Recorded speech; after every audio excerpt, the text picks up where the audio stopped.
क्या पप्पू यादव के खिलाफ साजिश की जा रही है? क्या पप्पू यादव को जान से मारने की कोशिश हो रही है? क्या पप्पू यादव की जान को खतरा है? आखिरकार वो कौन है जो पप्पू यादव की जान का दुश्मन बन बैठा है? दरअसल पूर्णिया से निर्दलीय सांसद पप्पू यादव इन दिनों लगातार सुर्खियों में छाए हुए हैं और इस बीच खबर यह सामने आ जाती है कि पप्पू यादव की जान को वाकई खतरा है। वो कौन लोग हैं जो पप्पू यादव के खिलाफ साजिश कर रहे हैं? दरअसल पप्पू यादव की कोर्ट में पेशी होनी थी और उससे पहले पटना की जो सिविल कोर्ट है उसे बम से उड़ाने की धमकी दी जाती है। एक अज्ञात मेल आता है जिसके बाद हड़कंप मच जाता है।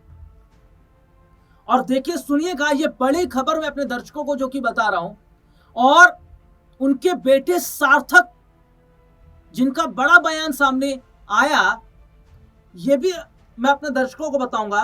पटना सिविल कोर्ट को फिर बम से उड़ाने की धमकी मिली और पप्पू यादव की देखिए पेशी होनी थी। पटना सिविल कोर्ट को एक बार फिर बम से उड़ाने की धमकी मिलने के बाद हड़कंप मच गया। सूचना मिलते ही एहतियातन कोर्ट परिसर को पूरी तरह खाली करा लिया गया।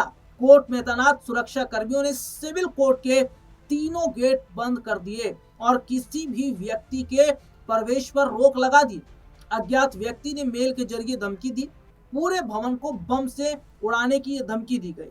इस घटना की जानकारी मिलने के बाद पीर बहोर थाने की पुलिस, बम निरोधक दस्ता और डॉग स्क्वाड की टीम मौके पर पहुंच गई। पूरे कोर्ट परिसर के चप्पे चप्पे की सघन तलाशी की जा रही है। फिलहाल किसी संदिग्ध वस्तु की पुष्टि नहीं है और पटना सिविल कोर्ट को 4 दिन में तीसरी बार बम से उड़ाने की धमकी मिली है। समझ रहे हैं आप? ये 4 दिन में तीसरी बार है। और जब पप्पू यादव की पेशी होनी थी इससे पहले भी यही हुआ था और जब फिर पेशी होनी थी फिर ये हुआ है। तो क्या कोई चाहता है कि पप्पू यादव की पेशी ना हो, वो जेल में ही रहे, वो जेल से बाहर ना आए? और मैं सार्थक का जिक्र कर रहा था, पप्पू यादव के बेटे हैं, जिसमें सार्थक ने यह बात बहुत पहले कही थी कि उनके पिता को मारने की साजिश रची जा रही। पप्पू यादव की मां का भी यह बयान सामने आया। अब देखिए सबसे बड़ी बात यह है कि जो पप्पू यादव की जो पत्नी है रंजन, वो इस मामले से भले ही दूरी बना रही है, लेकिन उनका एक बयान जो आता है वो चर्चा का विषय इसलिए बन जाता है क्योंकि उन्होंने क्या कहा था कि न्याय मिलना चाहिए।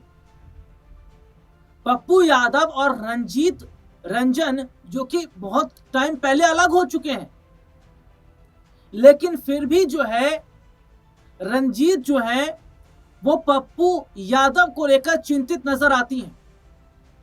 और जिस तरीके से बिहार के अंदर जो तानाशाही या जिस तरीके से चीजें देखने को मिली हैं और जो पप्पू यादव ने उठाया है, इस पर पप्पू यादव को घेरा जा रहा है। लेकिन कांग्रेस जो है वो पप्पू यादव के साथ है। राहुल प्रियंका का स्टेटमेंट आता है, पार्टी के और लोगों का स्टेटमेंट आता है। विपक्ष के लोग कहते हैं कि पप्पू यादव को मारने की साजिश हो रही है, पप्पू यादव के खिलाफ साजिश हो रही है। लेकिन रंजन और पप्पू की अगर मैं यहाँ पर बात करता हूँ तो उनका जो है वो काफी टाइम पहले अलग दोनों हो चुके हैं, तलाक उनका जो है वो हो चुका है। लेकिन फिर भी रंजीत जो है वो पप्पू यादव और जो बच्चे हैं उनसे दूर नहीं हुई हैं, उनसे अभी भी उनकी नजदीकियां हैं, बच्चों से नजदीकियां हैं। क्योंकि पप्पू यादव अक्सर कई बार रंजन को याद करके पुराने वाक्यों को सुनाते भी हैं, जिसमें वो ये कहते हैं कि रंजन ही एक लड़की थी हजारों लड़कियों में से जिसे उन्होंने चुना था। उन्होंने ये भी बताया था कि कॉलेज के टाइम पे लड़कियां पप्पू यादव के लिए जो है किस तरीके से उनका क्रेज था पप्पू यादव के लिए लड़कियों के अंदर, लेकिन पप्पू यादव ने रंजीत को चुना।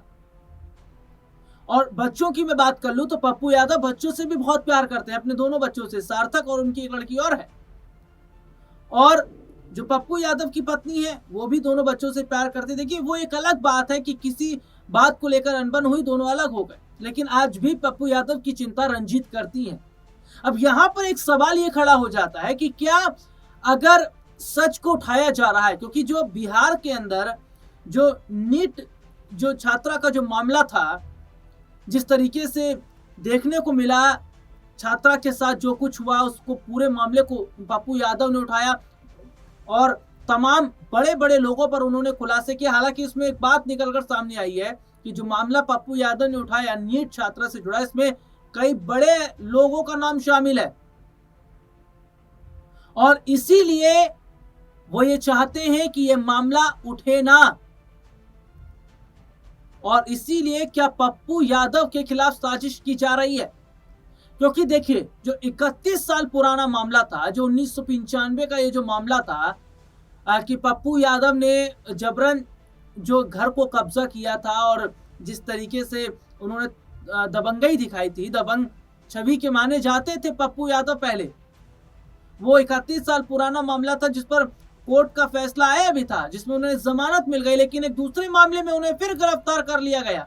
यह मामला था कि भाई पप्पू यादव के समर्थकों ने पुलिस से हाथापाई की, पुलिस के साथ बदतमीजी की।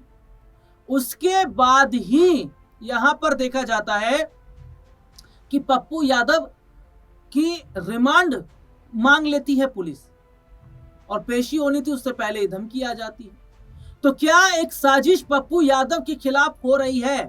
क्योंकि अगर उनके बेटे सार्थक जो है वो अगर बार बार ये कह रहे हैं कि उनके पिता की जान को खतरा है, अगर पप्पू यादव की मां का जो स्टेटमेंट सामने आया था कि भैया एक सांसद की क्या कोई इज्जत नहीं है, क्या एक सांसद का कोई स्थान नहीं होता, क्या एक सांसद को जीने का हक नहीं है, कोई चोर उचक्के थोड़े है पप्पू यादव, एक बड़ा नाम है, बड़ा चेहरा है, सांसद है वो।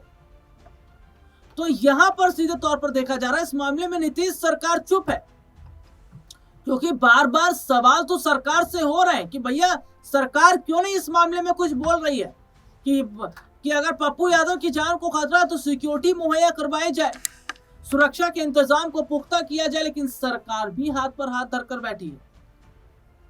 तो क्या पप्पू यादव को अभी और जेल में रहना पड़ेगा? क्या पप्पू यादव और अभी काल कोठरी में अपनी दिन को गुजारेंगे? पप्पू यादव की जो कंडीशन है वो भी ठीक नहीं है, बीमार वो चल रहे हैं और बकायदा देखिए जब पुलिस उन्हें अरेस्ट करने पहुंची थी तो उस दौरान उन्होंने बताया उनकी तबीयत ठीक नहीं है, और जब अरेस्ट करके ले जा रही थी तो तबीयत उनकी बिगड़ गई, जिसके बाद उन्हें फौरन हॉस्पिटल में एडमिट करवाया गया, उसके बाद ही उन्हें फिर बेऊर जेल भेज दिया गया। अब यहां पर यह कहा जा रहा है परिवार की तरफ से कि भैया कंडीशन उनकी ठीक नहीं है, स्वास्थ्य नहीं है, उनको कई बीमारियां भी हैं, लेकिन उसके बावजूद जो है उनके साथ ठीक बर्ताव नहीं हो रहा है। तो क्या पप्पू यादव को कोर्ट से राहत मिल पाएगी? अगर नहीं मिल पाएगी तो क्या और पप्पू यादव को जेल में रहना पड़ेगा? और क्या वाकई ये बात सही है कि पप्पू यादव की जान को खतरा है? क्योंकि बार बार ये बात कही जा रही है, और वो कौन लोग हैं जिनसे पप्पू यादव को खतरा, और वो क्यों आखिरकार पप्पू यादव को टारगेट कर रहे हैं? क्या इसीलिए क्योंकि उन्होंने नीट बिहार में जो छात्रा का मामला उठाया जो उसके साथ गलत हुआ? अब इस मामले में कई बड़े जो खुलासे हैं वो जो कि हमने किए हैं, अब देखना होगा कि क्या पप्पू यादव को कोर्ट से आने वाले समय में राहत मिल पाएगी। फिलहाल इतना ही, इजाजत दीजिए, नमस्कार।